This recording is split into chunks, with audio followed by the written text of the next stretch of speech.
आप सभी को अस्सलाम वालेकुम, नमस्कार। सबसे पहले तो जो मौजूदा मुल्क के हालात चल रहे हैं और जिस तरीके से हमारा पूरा देश जूझ रहा है आतंकवाद के खिलाफ, तो सबसे पहले मैं खिराजे अकीदत पेश करना चाहती हूँ उन शहीदों को जिन्होंने अपनी जान गंवाई पहलगाम हमले में, और साथ ही उसके बाद से जो तनाव की स्थिति बॉर्डर पर चल रही है, तो हमारे जितने भी सेना के बहादुर सिपाही जो दिन रात हमारे लिए वहां पर खड़े हैं, लड़ाई लड़ रहे हैं ताकि आप और हम चैन से सो सके, तो उनकी हिफाजत की दुआ करती हूँ। और जितने लोग शहीद हुए हैं उनको नमन करती हूँ, खिराजे अकीदत पेश करती हूँ। इस तरीके के जो प्रोग्राम होते हैं किसी स्कूल के या पढ़ाई से मुताल्लिक रखने वाले, तो ऐसे प्रोग्रामों में आकर दिल बहुत खुश होता है, क्योंकि किसी भी गांव की तरक्की या विकास सिर्फ सड़कें बनवाने से नहीं होता।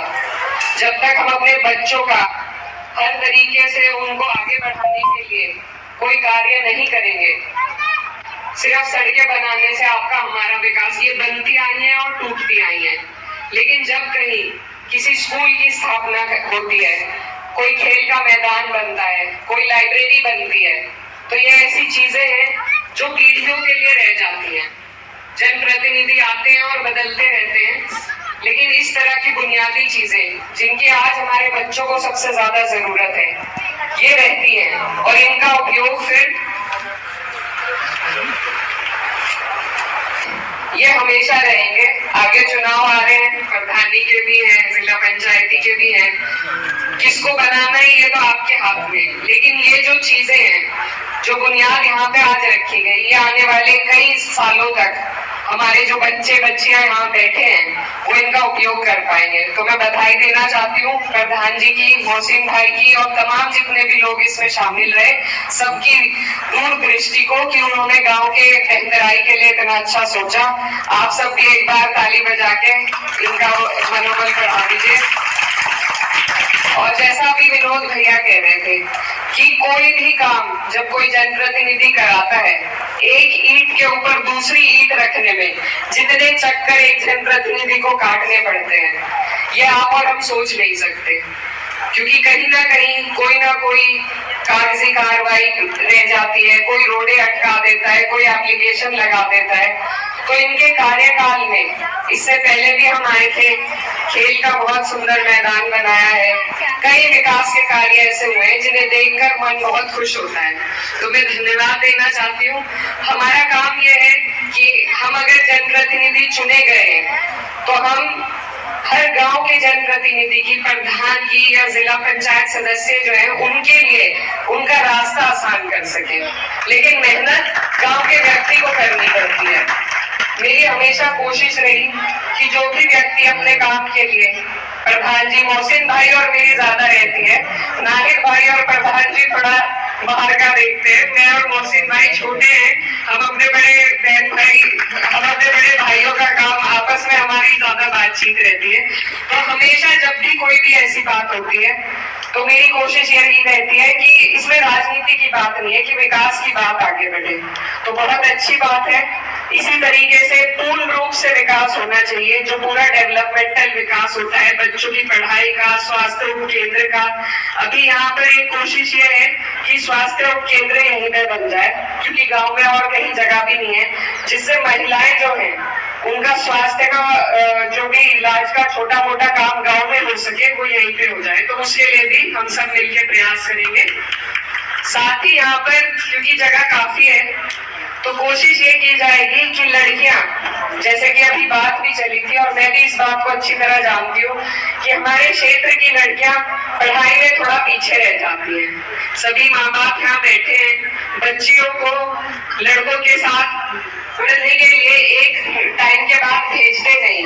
तो कोशिश ये रहेगी कि 8वीं से 12वीं तक के कुछ जो कमरे यहाँ पर बन सके, उसमें जितना भी हमारे तरफ से योगदान हो सकेगा पूरा करेंगे। ये मेरी प्रायोरिटी पे है बात कि लड़कियां अलग से अगर उनको जरूरत है तो उन्हें वो सुविधाएं मिले कि उनकी पढ़ाई आगे बढ़ सके। अभी आपने देखा होगा यूपीएससी का रिजल्ट आया है, हमारी लोकसभा में दोनों जिलों में 6 बच्चों का सिलेक्शन हुआ है यूपीएससी में, तो बहुत खुशी की बात है। कई लड़कियां हैं उसमें, तो मुझे बहुत अच्छा लगता है जब लड़कियां आगे बढ़ती हैं। और मैं यहाँ सभी बड़े बुजुर्ग बैठे हैं, उनसे यही कहना चाहती हूँ कि लड़कियां किसी मामले में कम नहीं है। अभी जो जंग की ब्रीफिंग हो रही थी, उसमें भी जो हमारी 2 बहनें बैठी, हमारी सोफिया कुरैशी जी और विंग कमांडर व्योमिका सिंह जी, तो दोनों महिलाओं ने जब जंग की बात आती है तब भी, कहीं पढ़ाई की बात आती है, अंतरिक्ष में जाने की बात आती है, आज हमारे देश को जिस तरीके से महिलाएं आगे लेकर चल रही हैं, तो ये बहुत गर्व की बात है सभी के लिए। और ये जो काम है, ये गांव के लेवल से शुरू होना चाहिए। तो आप सबसे मेरी गुजारिश है कि मेरे पास एक लिस्ट है जिसमें लगभग 20 बच्चे ऐसे हैं जो टॉपर हैं, जिनमें ज्यादा नाम लड़कियों के हैं। तो जब लड़कियां इतनी काबिलियत के साथ पढ़ाई कर रही है, तो उनकी काबिलियत को आपको और हमें मिलकर पहचानना है और उन्हें आगे बढ़ाना है। और मेरी जो बहनें यहाँ बैठी हैं, उन्हें भी मैं ये कहना चाहती हूँ कि जरूरी नहीं कि कोई इंग्लिश मीडियम से पढ़ेगा तो उसी का चयन होगा यूपीएससी में, या जज वही बनेगी जो इंग्लिश मीडियम में पढ़ेगी, या अगर सिर्फ विदेश से पढ़ के ही आप कामयाब हो सकते हैं, ऐसा भी नहीं है। अगर मन लगा के ईमानदारी के साथ जहां आप हो वहां भी आप अगर ईमानदारी से पूरी मेहनत से पढ़ाई करेंगे, तो ये आसमान आपके लिए खुला है। आपका भी चयन बड़े से बड़े पद पर होगा, ऐसे हम दुआ करते हैं। बस आपको मन लगा के ईमानदारी से पढ़ने की जरूरत है। और मैं जीता जागता उदाहरण हूँ। मेरे पास जब वक्त ऐसा मुश्किल का पड़ा था घर पे, तो और कुछ नहीं था, सिर्फ मेरी तालीम की ताकत थी। जो तालीम मुझे मेरे घर वालों ने दी, जितनी उनकी हैसियत थी उस हिसाब से उन्होंने मुझे पढ़ाया। और उसी तालीम की ताकत है कि मुझे कोई भी बड़ी से बड़ा चट्टान की मुसीबत मुझे चट्टान जैसी नहीं लगी। तो ये सिर्फ शिक्षा की तालीम की ताकत है कि मैं इतनी मजबूती के साथ आपकी बात भी उठा पाती हूँ, आपके बीच में भी खड़ी हो पाती हूँ। तो मेरी यही गुजारिश है कि जहाँ से आपने मुझे, मैं कुछ भी नहीं थी, आपने मुझे कहाँ तक भेज दिया, इसी तरीके से अगर अपने क्षेत्र की एक एक लड़की की पढ़ाई पे हम ध्यान देंगे, लड़कों की पढ़ाई पे ध्यान देंगे, तो हमारा इलाका बहुत तरक्की करेगा। और जो विकास हमने इस दौरान फितरवाड़ा में देखा है होते हुए, तो ये बहुत आगे गांव के लोग बढ़ते जा रहे हैं। 15 लोग आपके यहाँ से, आप सब बधाई के पात्र हैं, जो सरकारी नौकरियों में जिनका चयन हुआ है, उसमें 12 लोग तो यूपी पुलिस में सेलेक्ट हुए हैं और उसके अलावा एयरफोर्स में भी है, इंडियन आर्मी में है। तो ये गांव के लिए बहुत बड़ी बात है। और योगेश जी ने सीजीएल क्लियर किया है। साथ ही में 12 बच्चों का चयन जवाहर नवोदय विद्यालय में हुआ है।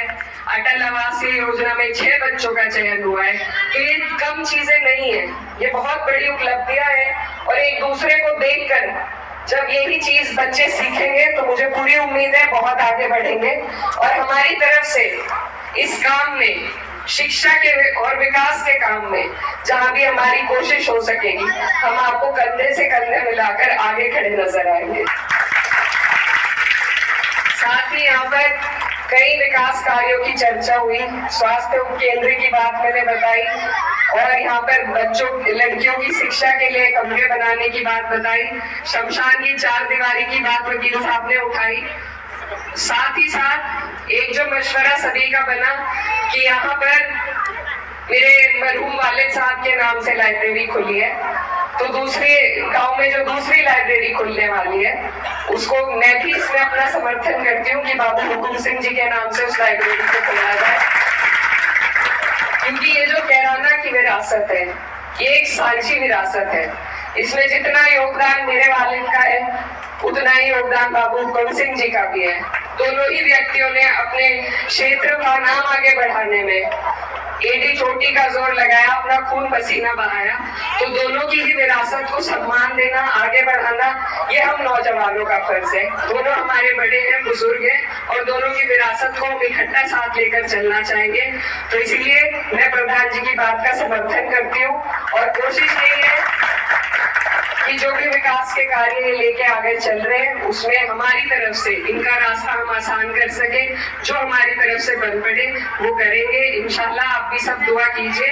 और ये जो कार्यक्रम है बहुत लंबा चल गया, गर्मी बहुत है, तो बस आप सबसे दुआओं की दरखास्त है अपने देश के हालात के लिए। आप सब दुआ करें कि जो बॉर्डर पे सभी लोग रह रहे हैं वहाँ अमन बना रहे, चैन बना रहे, हमारे सिपाही जो है, बहादुर सिपाही, उनकी हिफाजत रहे और हमारे मुल्क के हालात बेहतर हो। आप सबसे इसी के साथ शुक्रिया अदा करना चाहती हूँ। धन्यवाद। जय हिंद।